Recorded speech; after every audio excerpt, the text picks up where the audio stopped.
ने अपना आज 1 साल पूरा कर लिया है। उस मौके पर बीजेपी के नेता देश को सरकार की उपलब्धियां बता रहे हैं। तो देश को उपलब्धियां बताई जा रही हैं सरकार के द्वारा। आपको बता दें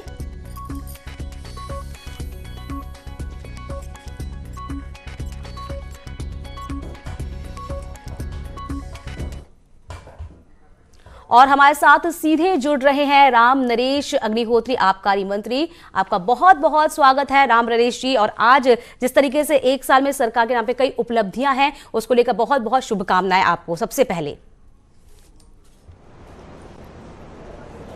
चलिए अब इसके साथ आपसे राम नरेश जी मैडम जी आपसे ये पूछना चाहेंगे कि जो कुछ प्रदेश में हो रहा है, यदि हम आगे की बात करते हैं, आगे के विजन की आपकी बात की जाए तो किस तरीके से आगे का जो विजन है, चूंकि आबकारी विभाग की जब अब बात होती है तो जाहिर सी बात है राजस्व जो सबसे ज्यादा मिलता है वो आबकारी विभाग से होता है, तो दायित्व भी जो आबकारी विभाग पे है वो ज्यादा ही बन जाता है।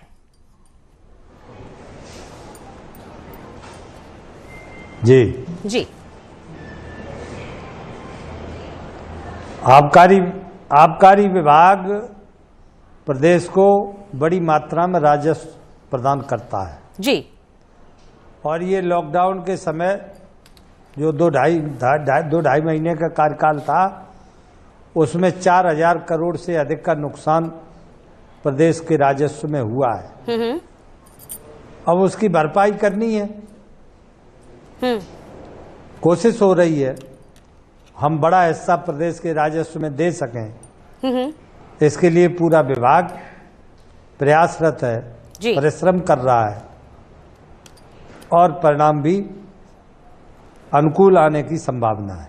जी राम नरेश जी, एक प्रश्न यहाँ जरूर बनता है क्योंकि जिस तरीके से कोरोना काल चल रहा है, जाहिर सी बात है कि आर्थिक क्षेत्र में भी बहुत नुकसान है। यदि हम कोरोना से जो सेस लगाया गया है प्रदेश की हम बात करते हैं, तो क्या लगता है इस सेस को कब तक खत्म किया जाएगा, क्या मानते हैं?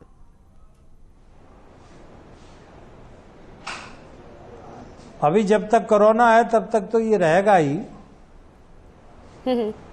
और बहुत ज्यादा नहीं लगाया है, लगभग 10%। अन्य प्रदेशों ने तो बहुत अधिक बढ़ा दिया। दिल्ली में जैसा आपको मालूम है 70% बढ़ाया गया, लेकिन हमने एवरेज में लगभग 10% की बढ़ोतरी कुल की है।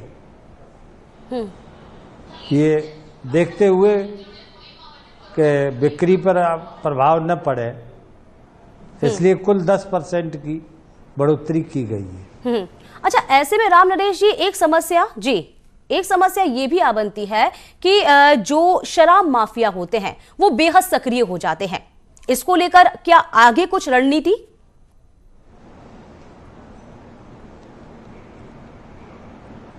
नहीं, शराब माफिया इस समय सक्रिय नहीं है। इस समय बिक्री बहुत डाउन है और अन्य प्रदेशों में रेट महंगे हैं, इसलिए हमारे प्रदेश में शराब माफिया बाहर से शराब लेकर नहीं आ पा रहे। दिल्ली महंगा है, हरियाणा महंगा है, पंजाब महंगा है। हमारे प्रदेश का रेट जो है अन्य प्रदेशों के देखते हुए कम है, इसलिए शराब माफिया इस समय कम हावी है।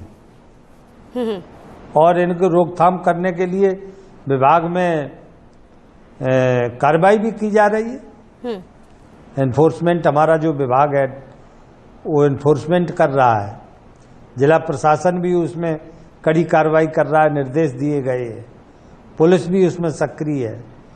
इसलिए किसी भी तरह से ये अवैध शराब की बिक्री जो माफिया लोग हैं वो न कर पाए, इसका पूरा प्रयास किया जा रहा है। बिल्कुल, ये भी जानना चाहेंगे राम नरेश जी, क्योंकि आबकारी विभाग को कोरोना काल से कितना नुकसान हुआ है और अब जैसा कि आपको पता है कि अभी स्थितियां इतनी ठीक नहीं है कि पूरा लॉकडाउन खोला जा सके और अब ये संभावना भी जाहिर की जा रही है कि 5.0 जो है वो भी आ सकता है लॉकडाउन। तो क्या अब जो रेट्स हैं, यदि हम रेट्स की बात करते हैं, क्या उसमें इजाफा आगे होगा? क्या जो रेट्स रखे गए हैं अभी भी वही रेट्स रहेंगे, क्या माने? पहला सवाल आपका कि कितना नुकसान हुआ है जी। ये लॉकडाउन पीरियड में लगभग 4,000 करोड़ रुपए का नुकसान राजस्व का उत्तर प्रदेश सरकार को हुआ है। और आगे रेट बढ़ाने का जो आप सवाल पूछ रही हैं जी, अभी ऐसा कोई प्रस्ताव नहीं है जी। अब लॉकडाउन 5 भी आएगा तो उसमें भी हम कोई और रेट आगे बढ़ाएंगे, अभी तक ऐसा कोई विचार नहीं है, न कोई प्रस्ताव। अच्छा, एक चीज और भी है कि जिस तरीके से होम डिलीवरी की बात सामने आ रही है कि अन्य राज्य जो है वो भी होम डिलीवरी करा रहे हैं, जिससे कि लोगों को भी परेशानी ना हो और सोशल डिस्टेंसिंग का भी ख्याल रखा जाए। क्या ऐसा कोई रोड मैप आपने तैयार किया है कि आगे ऐसा हो सकता है? आप भी इसी स्थिति को अपनाएं कि घर घर तक डिलीवरी पहुंचाएंगे तो शायद संभव है कि स्थितियां विकट ना होंगी आगे। नहीं, होम डिलीवरी का कोई प्रस्ताव हमारे यहाँ नहीं है। होम डिलीवरी करने का विचार भी नहीं है, क्योंकि इससे जो ब्लैक की शराब है उसको बढ़ावा मिलेगा, 2 नंबर की, उसको हम नहीं करना चाहते हैं। और अब शराब की दुकानों पे कोई भीड़ भी नहीं है, खाली पड़ी हुई है, इसलिए सोशल डिस्टेंसिंग का पालन भी आसानी से हो रहा है।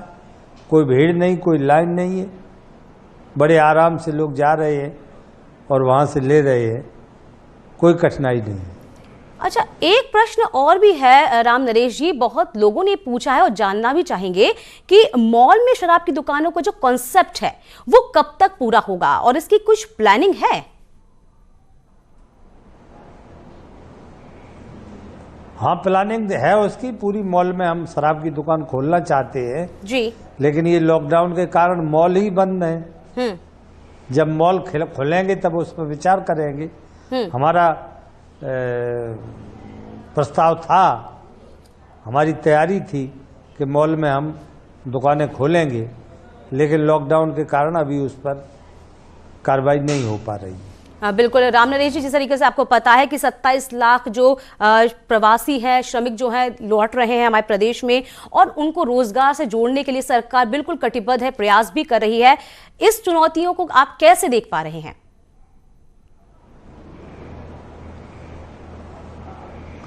इस चुनौती को हमारे माननीय मुख्यमंत्री जी के नेतृत्व में, जो बहुत ही कर्मठता से और बहुत ही लगन के साथ प्रदेश का विकास करने में जुटे हुए हैं, उनके नेतृत्व में सबसे बड़ा काम मनरेगा में दिया गया है। सभी मजदूरों को वहाँ काम मिल रहा है और राशन भी मुफ्त में भी दिया जा रहा है, राशन कार्ड पर भी दिया जा रहा है। हमारी स्वयंसेवी संस्थाएं भी राशन बांट रही हैं, खाद्यान्न बांट रही हैं, खाना बांट रही हैं। कोई कठिनाई गरीबों को नहीं है। पूरे प्रदेश में कोई भी आदमी भूखा न सोए, ये हमारे माननीय मुख्यमंत्री जी का संकल्प है और संकल्प को सरकार पूरा करेगी। अच्छा राम नरेश जी, इससे पहले भी कई बार हमने देखा है और ये बेहद दुखद रहा है कि जो नकली शराब का गोरख धंधा होता है वो ग्रामीण क्षेत्रों में भयंकर फलता फूलता है और जो लोग होते हैं, चाहे वो ग्रामीण हो चाहे शहरी हो, सभी मरते भी हैं। वो बेहद दुखद भी होता है। तो इस पे लगाम लगाने के लिए अब आगे कुछ और रणनीति अख्तियार की जाएगी और इसको कह सकते हैं कि इस पे तत्काल रोक लगे और जिस तरीके से ये तमाम चीजें न फैलें, इस पर कोई बात?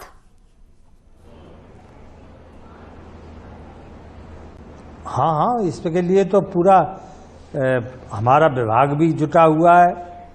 जो परिवर्तन का हमारा विभाग है, परिवर्तन क्षेत्र में जो लगे हैं वो इस काम को कर रहे हैं।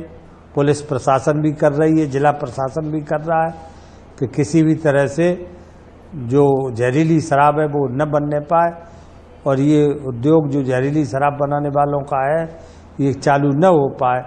इसके लिए पूरा प्रशासन, विभाग, सरकार ये सब कटिबद्ध है। उसे हम रोकेंगे नहीं होने देंगे। जी चलिए, राम नरेश अग्निहोत्री जी हमारे साथ जुड़े, आबकारी मंत्री, आपका बहुत शुक्रिया, आपने हमारे साथ जुड़े, विचार साझा किए। तो केंद्र सरकार ने दूसरे कार्यकाल का आज पहला